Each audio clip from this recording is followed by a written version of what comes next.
Hello, it's Lucy from West Two Ceramics in South Wales. We're going to try another kiln opening.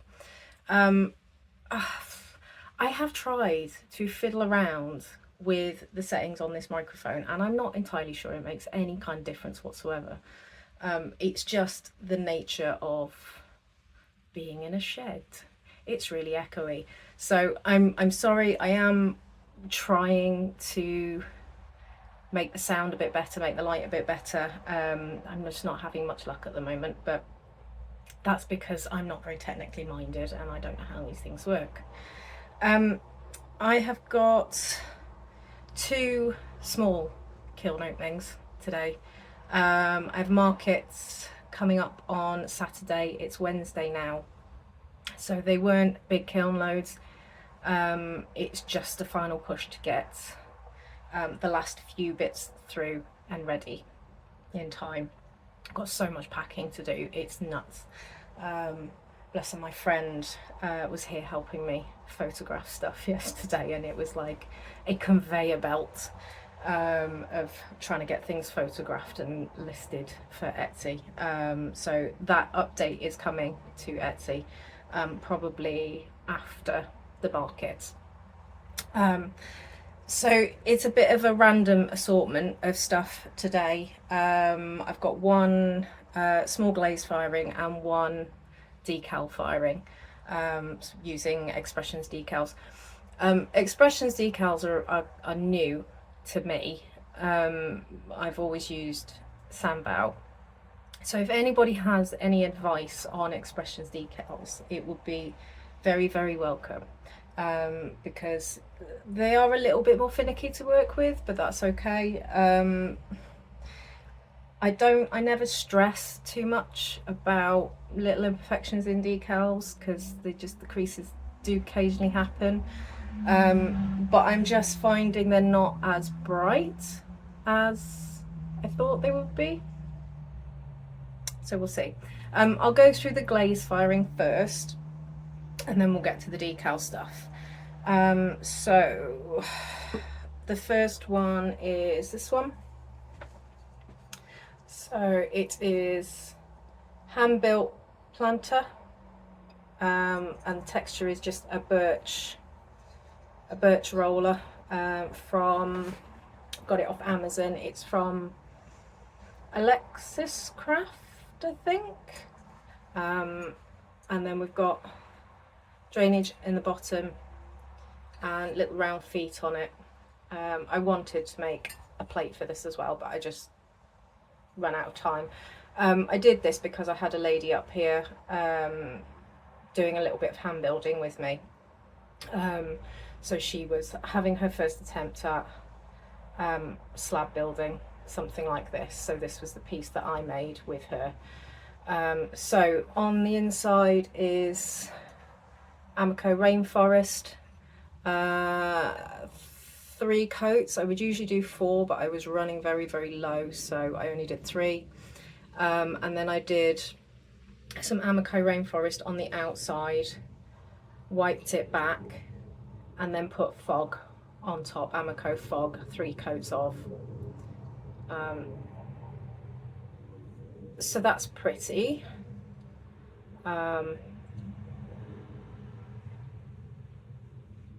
Yeah, I quite like that. And the idea is it's a triple one, so 1, 2, 3 plants. So that's nice. That's come out well. This one, I'll show you this one now.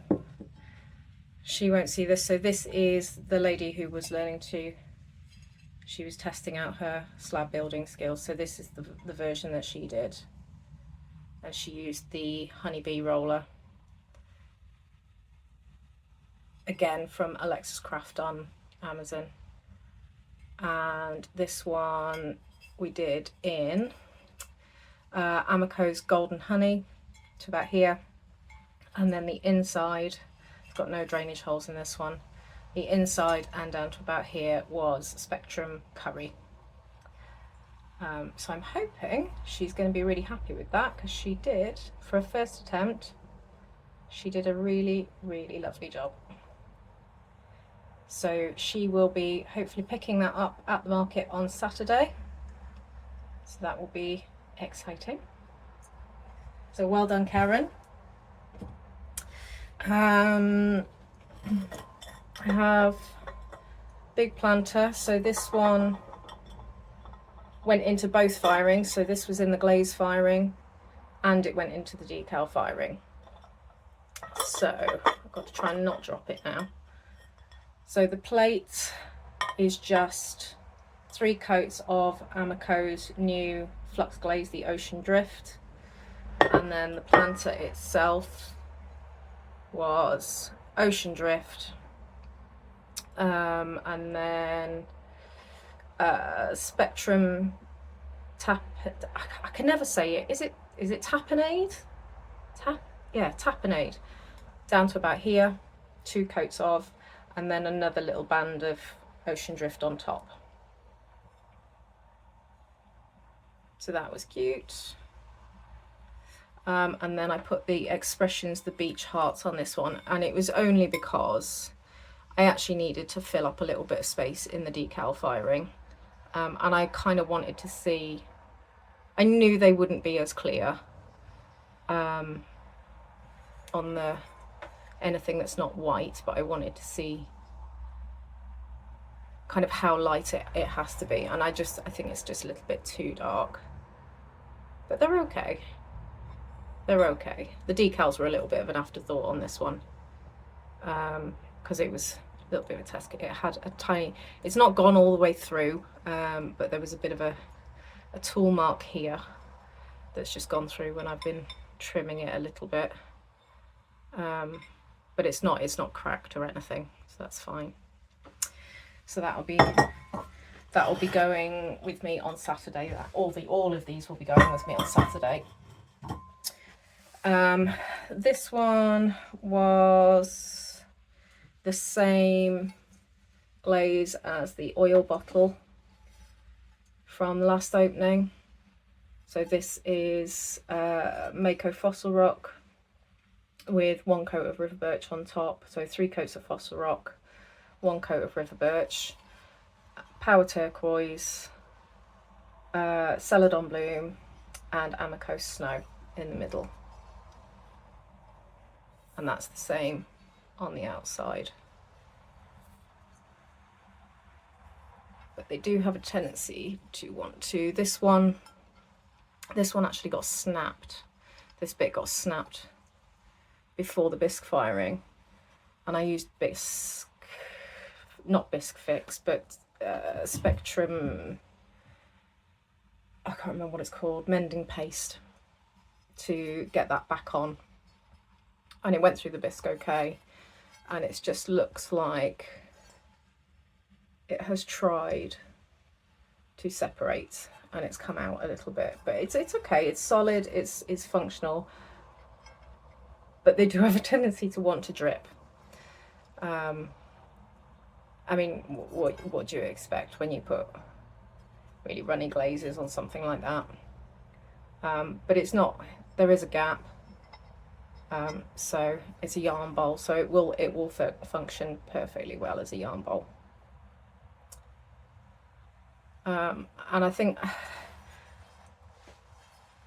I prefer this combination much more on the bowl. This is wheel thrown.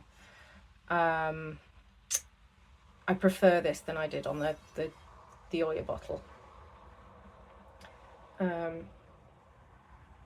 Yeah, so that's nice. So somebody will like that. That will go probably okay, that one, but we'll probably put that in the second section as well, just because of the breakage on it. This was a little slip cast church, and this was just a tester because this is a new to me glaze. So this is Mako Himalayan Salt, 3 coats of, it's quite pretty. It does look like a gloss glaze on the bottle, however, I don't fire as hot as a lot of people. So like I said in my last video, I have a really small but really efficient kiln. So my target temp is 1186 Celsius, and that does take me up to a solid cone 5. And a lot of my glazes go quite well at that temperature.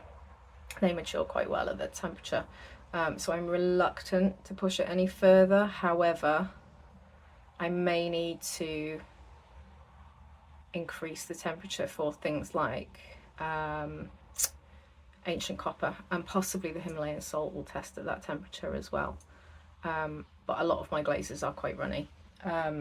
I like drippy glazes, so I'm reluctant to push it too far. But we'll see how that goes. I only had, so this one was a refire, and this is the Promise Glaze, Kim Uncessed Promise Glaze. So we are Spectrum, 2 coats of Curry, Sunrise, Shallot. I always want to call it frosted turquoise, but it's not, it's floating turquoise, and Cactus, and then Sand and Sea on the inside. And this was a refire because the Sand and Sea had pinholes in it, and now there's none, so that's good. So that's come out really nicely. And I always do the handles in just one colour, because it would be an absolute faff to try and get 6 or 7 glazes on that handle, and I wouldn't want to risk the drips anyway. So that's a nice cappuccino mug. And then these were a set of stacking bowls, nesting bowls in the watermelon glaze. So the big one went through on a different firing, and the other 2 went through in this firing. Some rogue glaze in this one. I'm doing some glazing this morning, and it's obviously just dried in there. So this is the Amico Lustrous Jade. Honestly, everything, my studio needs a really, really good deep clean at the minute. I've got clay on everything, glaze on everything. You know how it is when you're really busy coming up to organising for markets and things, and you just have stuff everywhere. So Mako Amaryllis 3 coats, Lustrous Jade, Amico Lustrous Jade 3 coats, and 2 coats of oatmeal. And they're all the same. It's a nice big one and a medium one. So that's a nice set, and I gave myself plenty of room with the measurements on these ones, so I'm actually quite happy that they're not random heights, because like I said, I'm absolutely rubbish at measuring stuff, so I'm quite pleased with that as a set. I like those. And then this one is absolutely my kiln favourite, without a doubt. It's pumpkin season. So this is Slipcast ES10, ancient copper, a little bit too bright, ancient copper on the stem, so there's a nice little bit of crystallization on the top. And this was an absolute mismatch of glazes.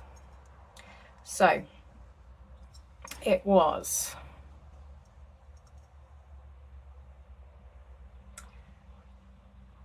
Amico Aurora Breeze, the new flux over the whole thing. That's where all the purple is coming from. Just so pretty. I'll insert a little clip at the end of this Out in the Sunshine, because it's beautiful. So Amico Aurora Breeze on the bottom to give purple, and then it had a coat of Amaryllis, Mako Amaryllis, and then the new Mako Flux Sunbeam. So the yellow without the specks in it. So it's just Sunbeam, not Sun Shower. And I love it. I absolutely love it. However, when you put loads of fluxes together and they run like mad, this one went everywhere. I have cleaned it up already. It's not sharp now.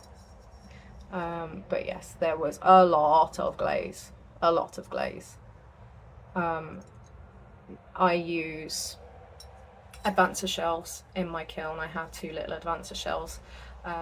So I am really, really thankful for those, because this would have been probably toast if this had been on a normal shelf. So yeah, I would love to have a few more advancer shells for my kiln, but they are so expensive. But yeah, so that's been saved. So I'm very, very happy.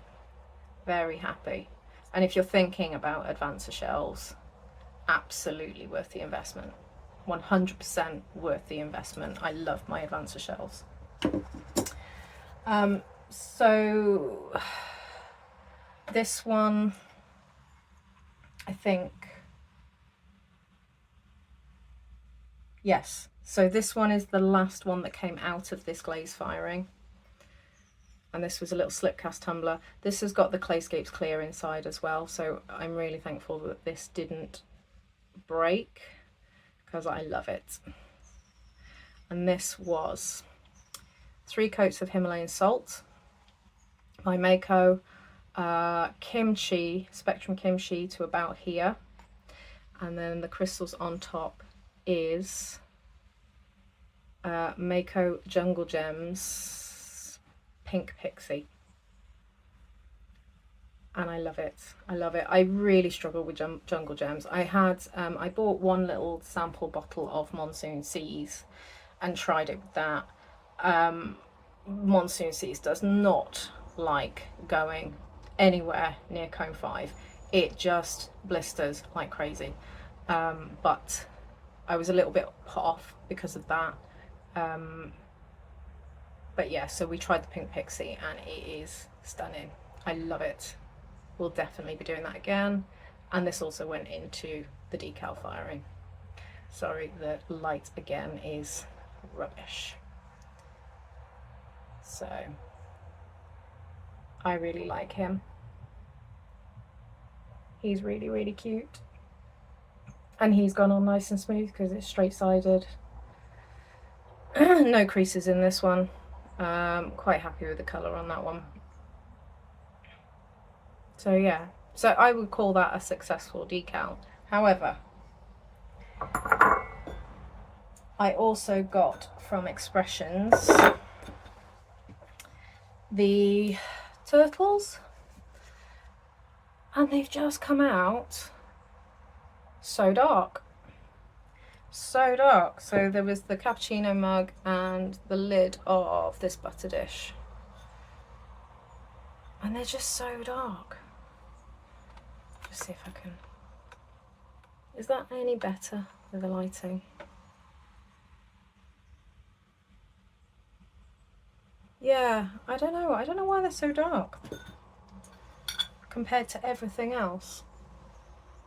So if anybody's got any clues, if anybody's used Xpressions decals, particularly the turtles, what are your experiences? This is my seafoam combo. So this is alabaster over the whole thing, Mako Sand and Sea, and then light flux on top. And then this one was honey flux, and then like random sections of tourmaline and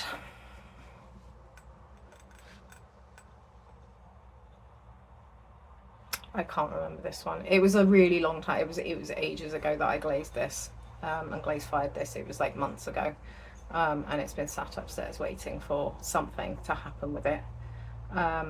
So yes, not sure what that one is. Actually, no, sorry, I am. One of these, this must be tourmaline, and this is iron flux, I think. Sorry, not iron flux, iron luster. So yeah, so iron luster and tourmaline. But yeah, so I don't really know. I don't really know. So any advice on those would be very welcome.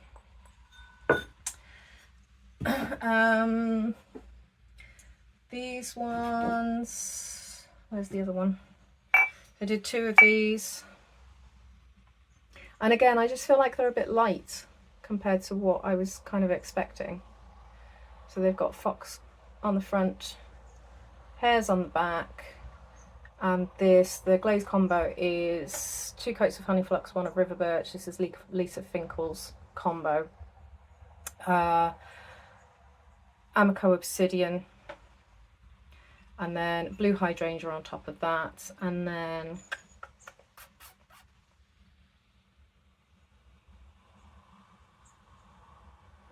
I want to say olive float, but I don't know. I'll have to go back, have a look at her video and double check it and then put it on the screen. But I love those. I don't know, I don't know. Are they meant to be? Are they meant to come out kind of like that? Maybe they are. I don't know. I like them though. I like them. Same again, except this was definitely the river birch, honey flux and river birch, and this was Louisiana Bayou and olive float. And those are the heart decals, the beach heart decals. And I really like those. Really like those. And these ones, same thing again. So honey flux and river birch. This is soft aqua.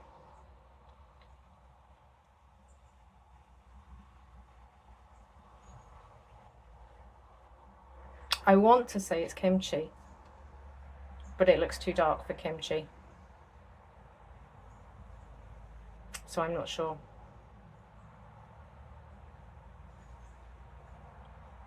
Boogie pink, maybe? Again, glazed these, glaze fired these so long ago, I cannot remember. They have been sat around ages waiting for these decals. So these are the seahorses. So I wish I could remember what that pink is because I love this combo. Really, really pretty. So the seahorses have come out a lot more opaque and a lot more colourful, which is kind of what I was expecting with the rest of them. But yeah, so they're probably my favourite out of the decal load. And then another cappuccino mug, and again, this one came out really strong, so really colourful, really opaque. And this is, the glaze on this is Amico Ocean Drift and Amico Mystic Tide. So both from the new Flux line. So that's pretty.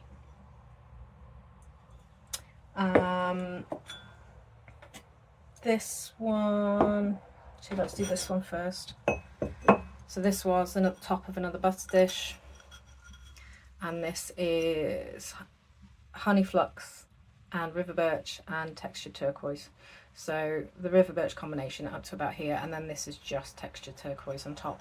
And actually, I told a bit of a fib in my last video. I said I always throw in ES5. I don't. This is another word I can't say. Sabelco, is it? It's the spotted throwing clay, and it's lovely, and I love working with it.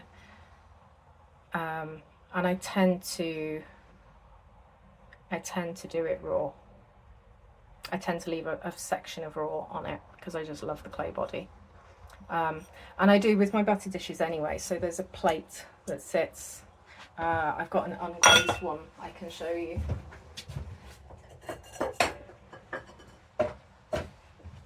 So it's the same as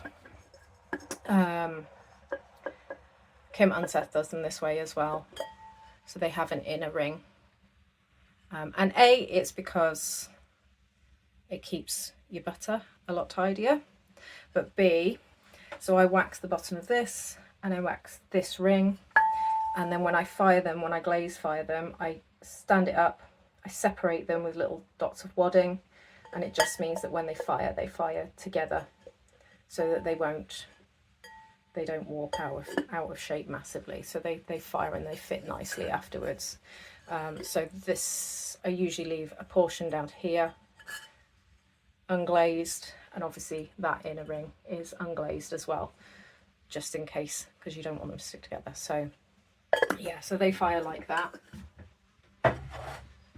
But the bases of these are upstairs at the moment because obviously they don't have decals on the bases, so I wasn't going to put them back through for no reason. So that's that one. And then this one is the honey flux and river birch combination again, and this is sapphire float, Amico sapphire float, and this is the Xpressions, the boho horses. So the market that I'm at on Saturday is a local rural show, so there's going to be lots of horses and lots of horsey people there. So that's that one. And then I did exactly the same again, different decal, ancient copper. So those are pretty. I like those. They're a little bit more watercolor painting rather than sandbow, which I quite like about them. So that is everything for today. I now have to go and pack a lot of boxes, and then I will see you on the next unload. Yeah, I just wanted to say thank you to Pam for your lovely comment. Yes, 100% agree with you. Need to start taking notes. Everything that I've shown you so far is from before I have started taking glaze notes now, and this is all stuff from before when I started my notes. So going forward, hopefully I will be able to tell you exactly what is on everything, and it will no longer be a guessing game, which would be nice. So other than that, I hope you all have a lovely day, and I will see you again next time. Thanks everybody.